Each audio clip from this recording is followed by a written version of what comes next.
पीक विमा भरलेल्या शेतकऱ्यांना हेक्टरी मिळणार 18,900 रुपये। मित्रांनो, केंद्र सरकारच्या निकषांनुसार आधीच दुष्काळग्रस्त घोषित केलेल्या 40 तालुक्यांसह महाराष्ट्र सरकारने राज्यभरातील 1021 महसूल मंडळांमध्ये दुष्काळ सदृश परिस्थिती जाहीर केली होती। मदत पुनर्वसन आणि आपत्ती व्यवस्थापन मंत्री अनिल पाटील यांच्या अध्यक्षतेखाली नुकत्याच झालेल्या मंत्रिमंडळ उपसमितीच्या बैठकीत हा निर्णय घेण्यात आलेला आहे।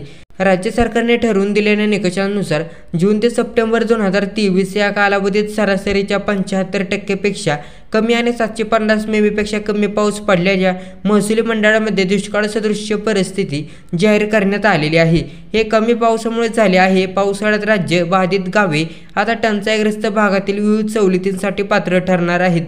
यामध्ये जमीन महसुलात घट, पीक कर्जासाठी कर्जाचे पुनर्गठन, शेतीशी निगडीत संबंधित कर्जाच्या वसुलीला स्थगिती, शेतपंपाच्या वीज बिलावर 33.5% सवलत, शाळा महाविद्यालयीन विद्यार्थ्यांची फी माफी, मनरेगाच्या कामासाठी निकषांमध्ये काही शिथिलता, पुरवठा यांचा समावेश आहे।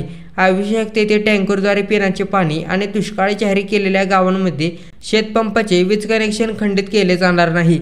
उपसमितीला टंचाई काळात तातडीने आवश्यक त्या सर्व उपाययोजना करण्याचा अधिकार देण्यात आलेला आहे। हा निर्णय महसूल वन विभागाने 10 नोव्हेंबर 2024 रोजी शासन निर्णयाद्वारे अधिसूचित केला होता। महाराष्ट्राच्या बहुतांश भागांमध्ये सरासरीपेक्षा कमी पाऊस पडल्याने दुष्काळी उपाययोजनांमुळे राज्यातील पाणी टंचाई असलेल्या प्रदेशातील शेतकरी आणि ग्रामीण रहिवाशांना काहीसा दिलासा मिळण्याची अपेक्षा आहे। दुष्काळी सवलतींचा वेळेत अंमलबजावणी व्हावी असे निर्देश शासनाने प्रशासनाला दिलेले आहेत। धन्यवाद।